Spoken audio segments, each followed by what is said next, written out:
주님께서 여러분과 함께 또한 사제의 영과 함께 루카가 전한 거룩한 복음입니다. 주님 영광 받으소서.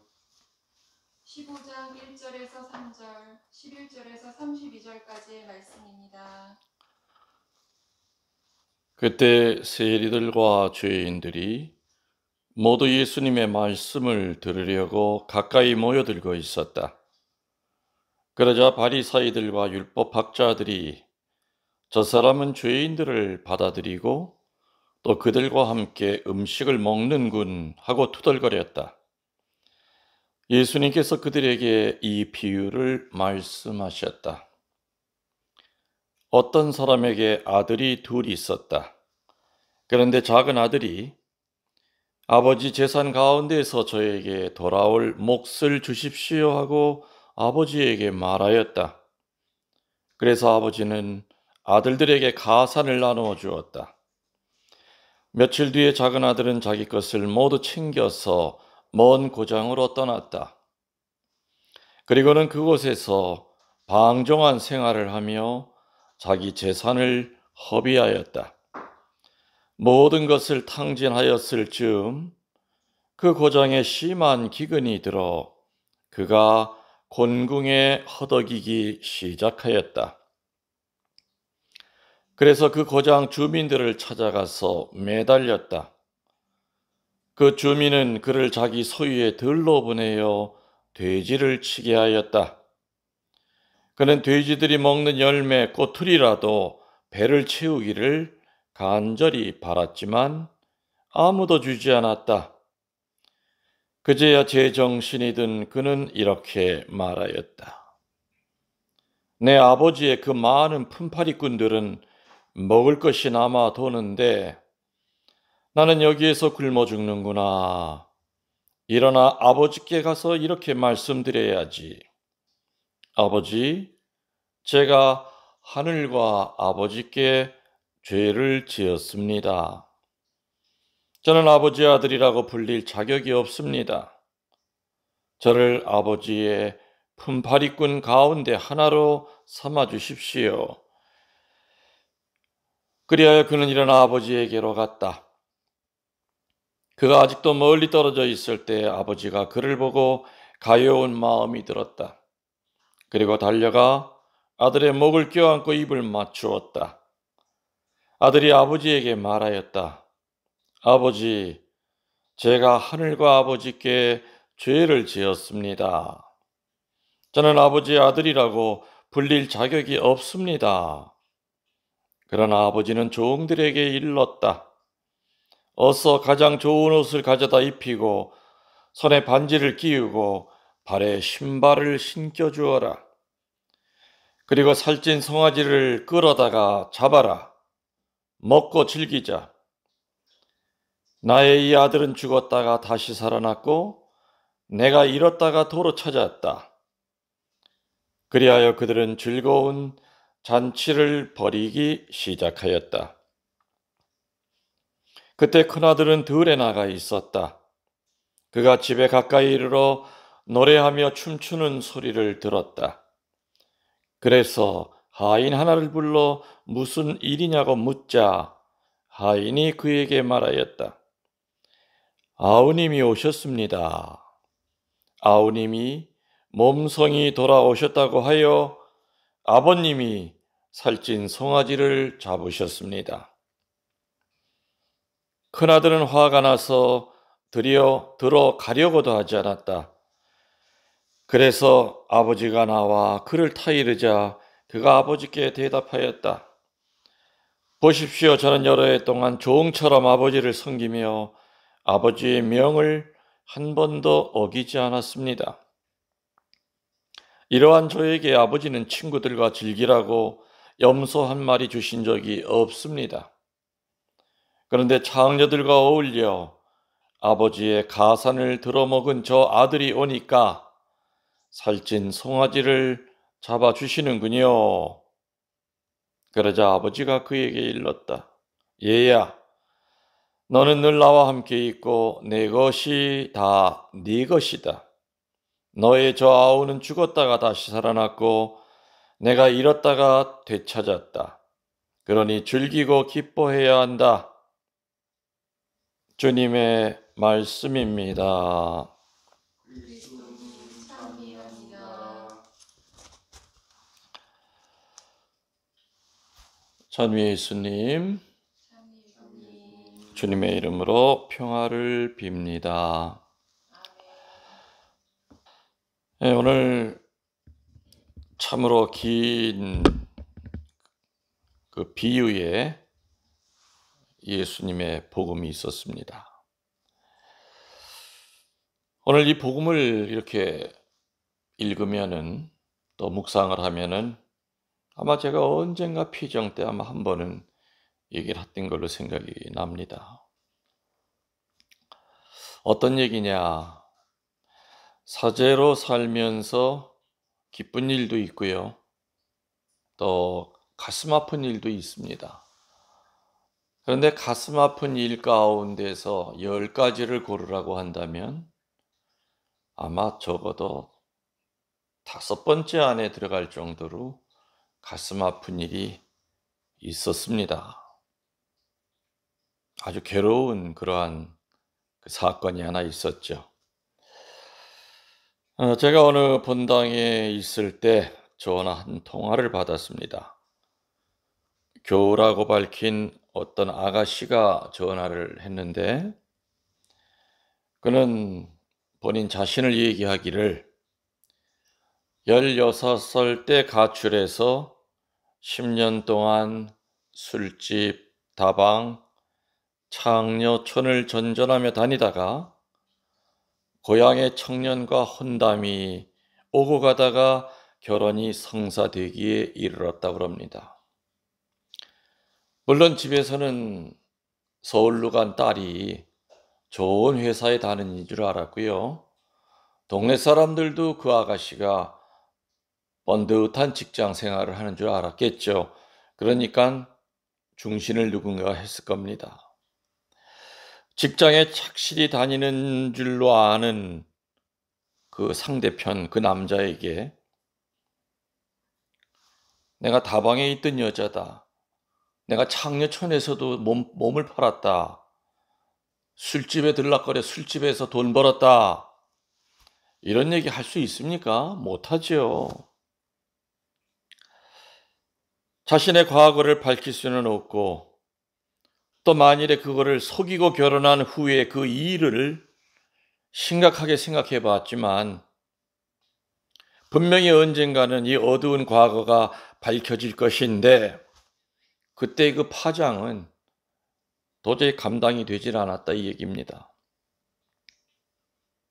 죄스러웠던 그 과거를 영원히 숨긴 채 남편을 기만해 가면서 과연 그런 결혼 생활에서 행복이라는 것이 가능하기는 한 것일까?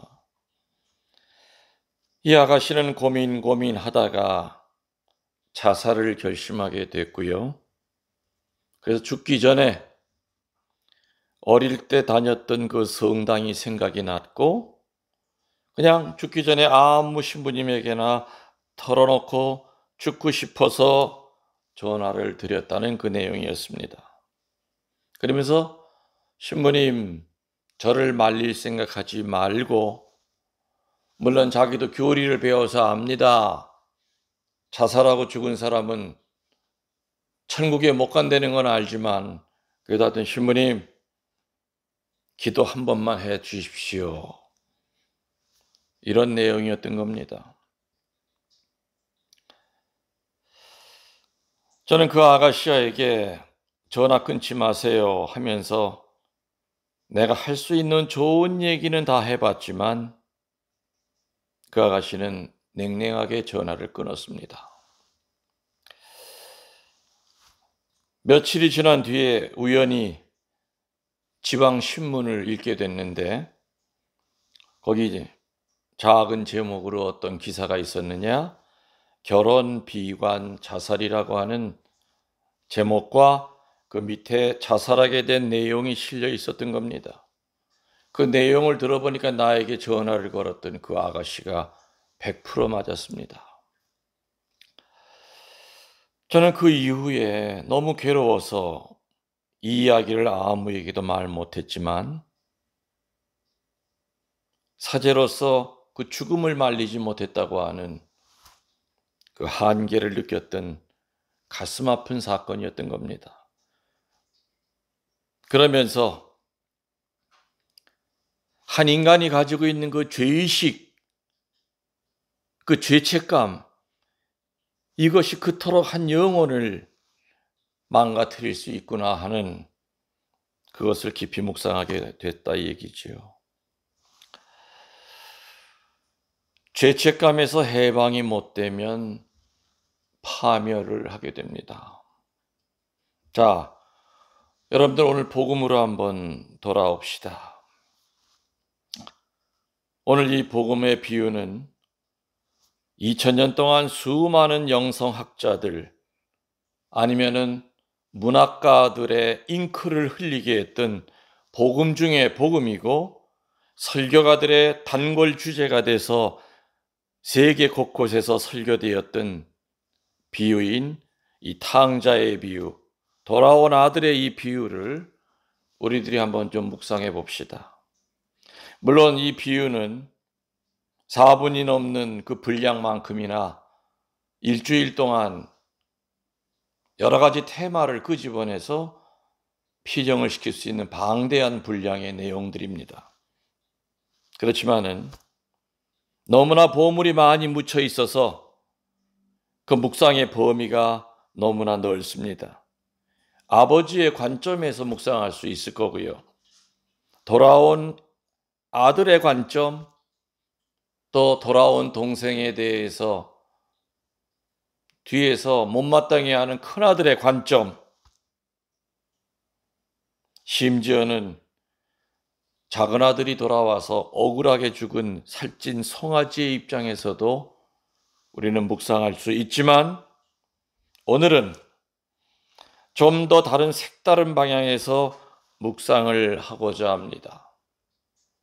자, 그럼 과연 돌아온 아들이 죽을 때까지 영원히 평화로울 수 있었을까?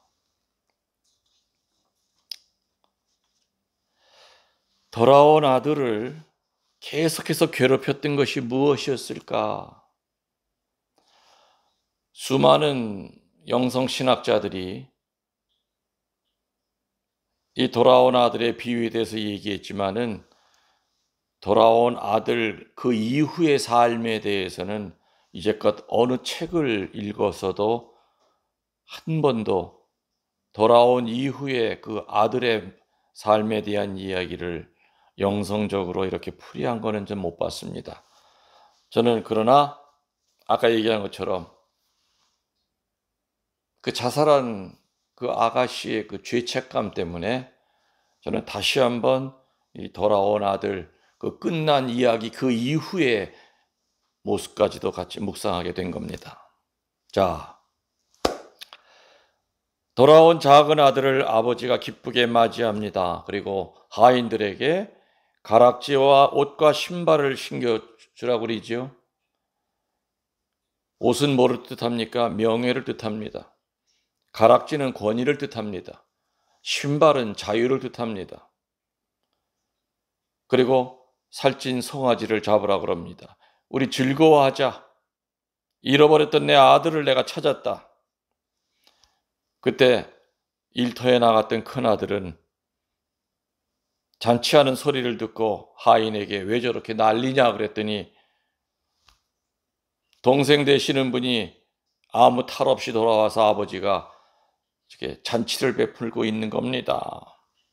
그때부터 이 큰아들은 못마땅해서 투덜거리는 장면으로 끝이 나지요. 맞습니까? 아들을 달랩니다. 큰아들을. 얘야, 죽었던 네 동생이 살아 돌아왔고 내 거가 다 네 건데 왜 그러니? 네 동생 좀 받아들여라 하는 것으로 오늘 복음은 끝납니다. 좀 전에 얘기 드렸듯이 나는 그 뒤에 있을 일을 생각해 봤습니다. 탕자가 돌아왔습니다. 즐거운 일이고 축하할 경사가 분명합니다. 그러나 그 감격과 축제의 순간은 지나가고 이 작은 아들에게는 실제적인 현실이 작은 아들에게 다가옵니다. 비록 아버지의 집으로 왔지만 이 작은 아들을 머리에서 발가락까지 감싸고 있는 그 어두운 그것의 정체는 뭐냐? 열등감이었습니다. 정신적인 열등감, 다른 말로 죄책감이었던 겁니다. 아버지의 재산 전부 다, 원래 재산이라는 것은 죽고 난 후에 물려줘야 되지만 오늘 복음에 보면은 살아있는 아버지를 죽은 아버지처럼 대하면서 내 재산 내놓으셔 하면서 재산 가지고 나갑니다. 흥청망청 다 쓰고 거렁뱅이가 되죠.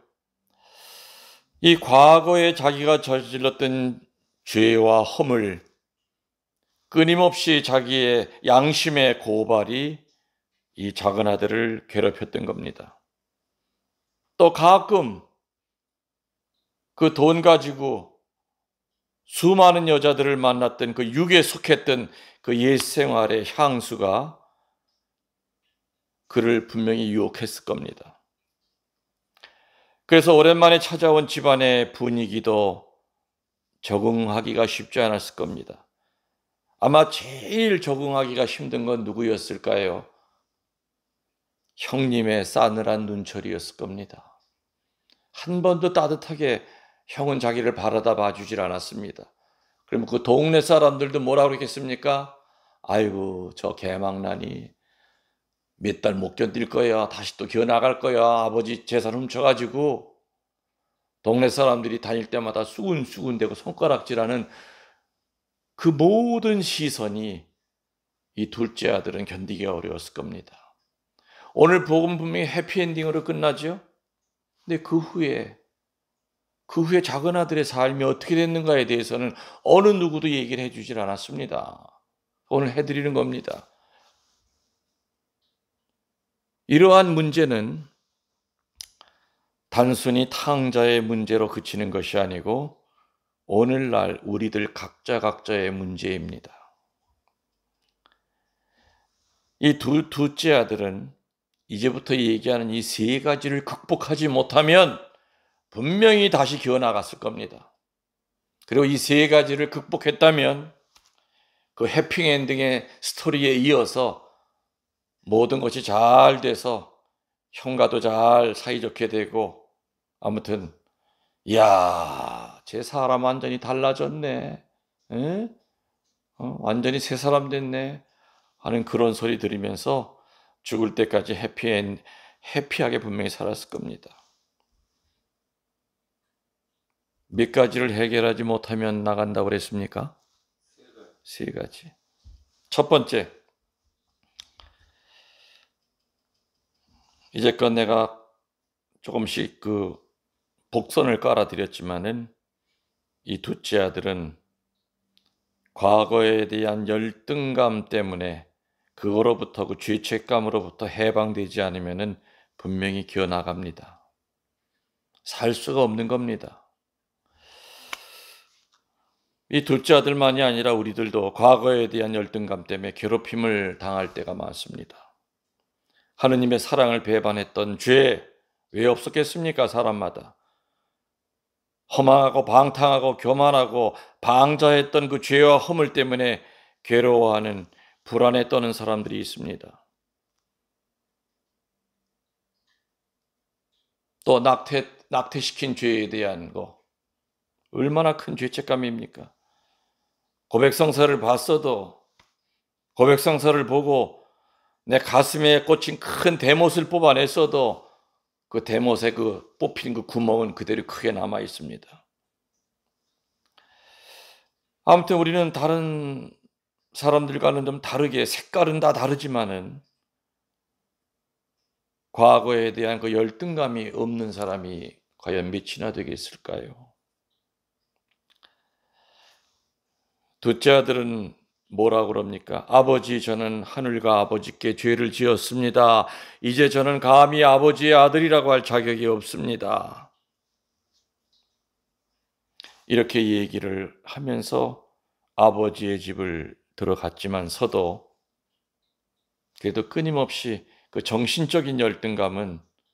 이 둘째 아들을 괴롭혔을 겁니다. 이러한 죄의식으로부터, 열등감으로부터 해방될 수 있는 방법은 딱 한 가지입니다. 딱 한 가지. 하느님은 나를 사랑하신다는 겁니다. 내가 아무리 죄의 구덩이 속에 빠졌다 하더라도 아버지께 청하면 하느님은 나를 사랑하신다는 거, 그거 믿어야 됩니다. 하느님에 대한 그 사랑을 믿어야만 영적 열등감으로부터 해방될 수 있다는 얘기입니다. 하느님의 사랑을 믿는 게 바로 회개를 뜻합니다. 영적 열등감인 이 죄의식으로부터 해방시켜 주시기 위하여 예수님께서는 고해 성사를 우리 교회에 선물로 주셨습니다. 알다시피 개신교에서는 죄 사함에 대한 보증을 사실은 못 받습니다. 개신교 신자들은 죄를 지면 골방에 들어가서 회개합니다. 실컷 울면서 하느님께 지은 죄를 용서를 청합니다. 그리고 그때 당시에는 죄 사함을 받은 것처럼 분명히 느껴집니다. 근데 문제는 개런티가 없습니다. 보증이 없습니다. 그러나 우리 천주교는 예수님이 세우신 그 고해 성사로 고백소의 안에 예수님이 계시고 예수님을 대신하여 사제의 입으로 네 죄를 사함 받았다고 하는 보증서를 받습니다. 감각적으로 우리 귀에 들려옵니다. 아, 내 죄가 사함 받았구나. 예수님이 사제의 입을 통하여 너의 죄가 사함 받았다는 그 보증을 주십니다. 그래서 우리 천주교 신자들은 감사해야 됩니다.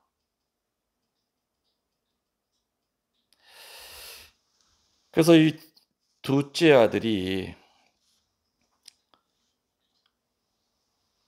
영적 열등감, 죄의식으로부터 해방되지 못하면 분명히 아버지 집에선 살래야 살 재간이 없다는 겁니다.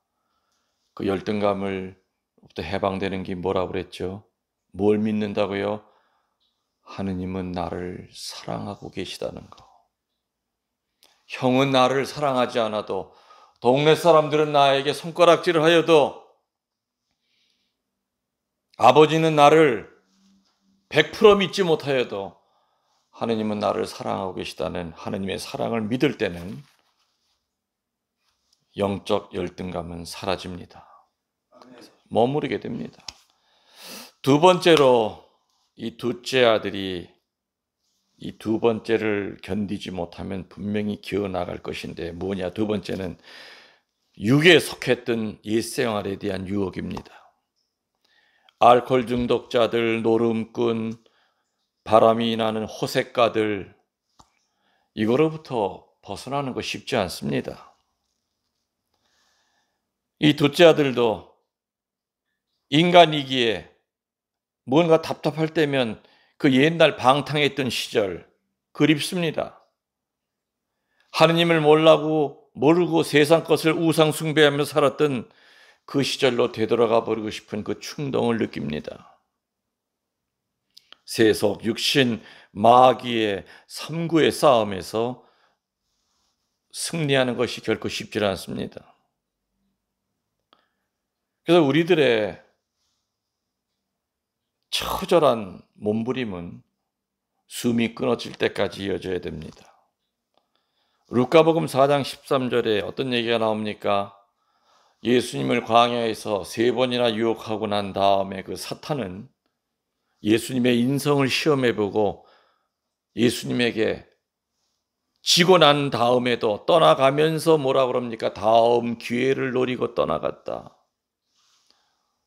사탄은 절대 포기하지 않습니다. 다음 기회를 노리고 떠나갔다고 그랬죠. 하느님의 아들한테도 그 유혹하는 것을 멈추질 않습니다. 그래서 겟세마니 동산에서 이 잔을 거둬달라는 그 유혹을 받으셨고요. 십자가에 못 박혀서도 나의 하느님 어찌하여 나를 버리시나이까라는 그 사탄의 그 소리에 자기도 모르게 그 소리를 하신 겁니다. 하느님이 어딨니? 네 아버지가 어딨니? 네 아버지가 있기 때문에 이렇게 힘들게 하겠니? 너 버림받은 인간이야. 넌 버림받은 놈이야. 예수님은 그 순간에 정말 버림받음을 느끼셨을 겁니다. 그래서 육에 속했던 옛 생활을 깨끗이 청산하는 건 쉽지 않습니다. 알코올 중독자가 성공하는 사람이 몇 프로나 되겠습니까? 재활하는 것이. 노름꾼은 죽을 때까지 노름꾼으로 죽는 사람들 많습니다. 음란에 빠진 사람은 죽을 때까지, 늙어서까지도 음란에 빠집니다. 그래서 둘째 아들은 한마디로 자기의 몸뚱아리를 이기지 못하면 아버지의 집을 분명히 나갑니다. 아멘. 세 번째로 요거를 견디지 못하면 분명히 나가는 것 세 번째는 뭐냐? 형의 그 싸늘한 시선, 동네 사람들의 그 손가락질을 견디지 못하면 이 아들은 분명히 나가게 됩니다. 물론 돌아온 동생을 뜨겁게 환영하지 못하는 형도 문제가 없는 것은 아니지만 그런 형이 다 틀렸다고 또한 단죄해서도 안 됩니다. 그 큰형을. 형이 싸늘하게 따뜻하게 대해주지 못한다 하더라도 꾸준히 인내를 갖고서 형에게 더 잘하면 형은 변할까요? 안 변할까요? 변합니다. 내가 정말 달라졌구나. 형이 변하는 그 시간을 본인이 잡으면 안 됩니다.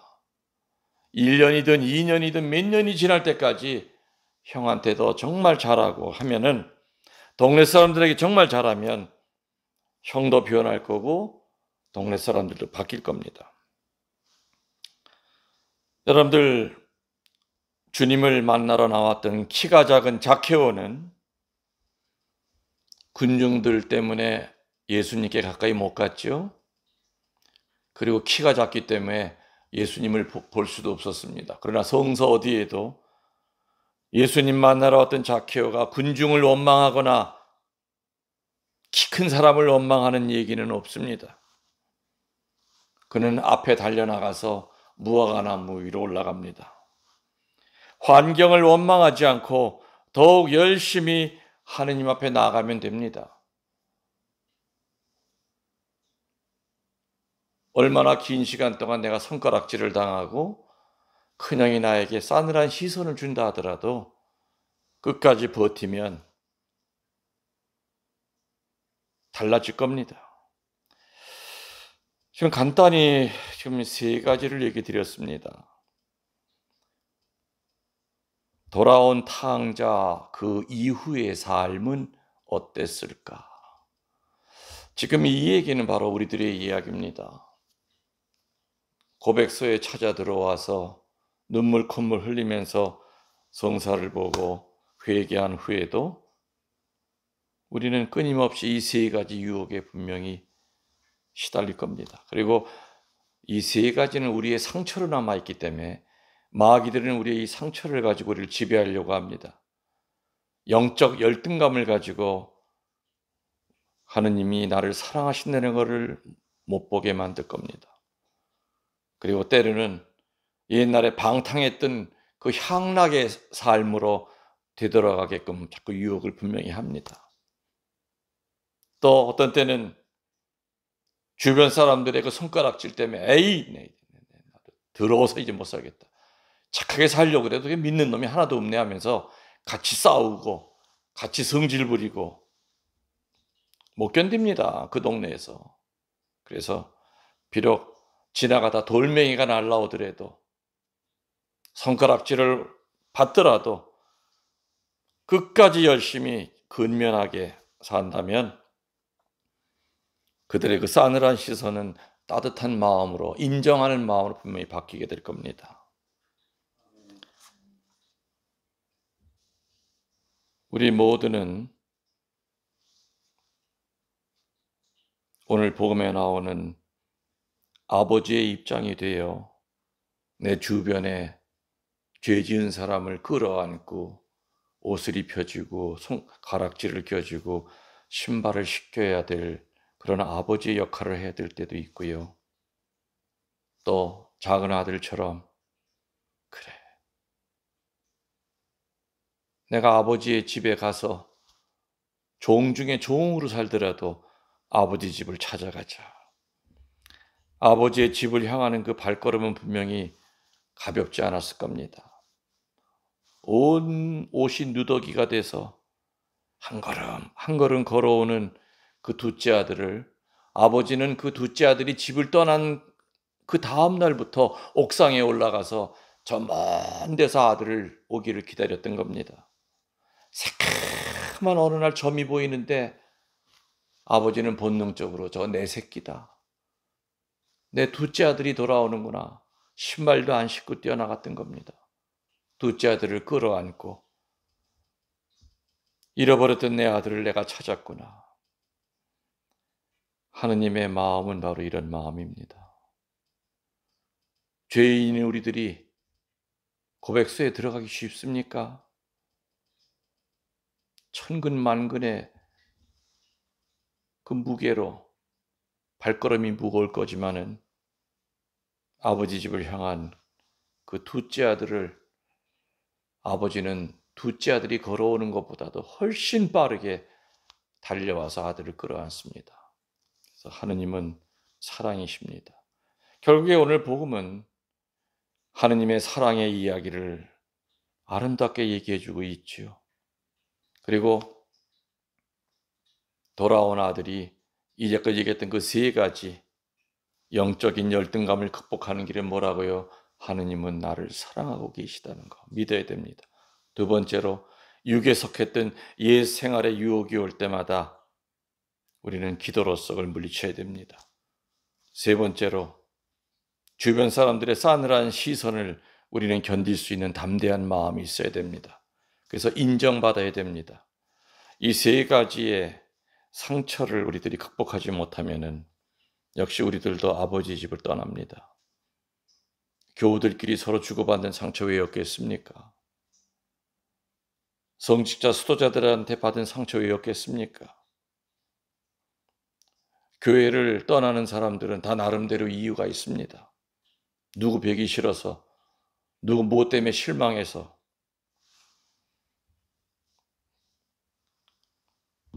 돌아온 탕자가 아니라 기쁘게 사는 둘째 아들로 살아가도록 우리 노력합시다. 아멘.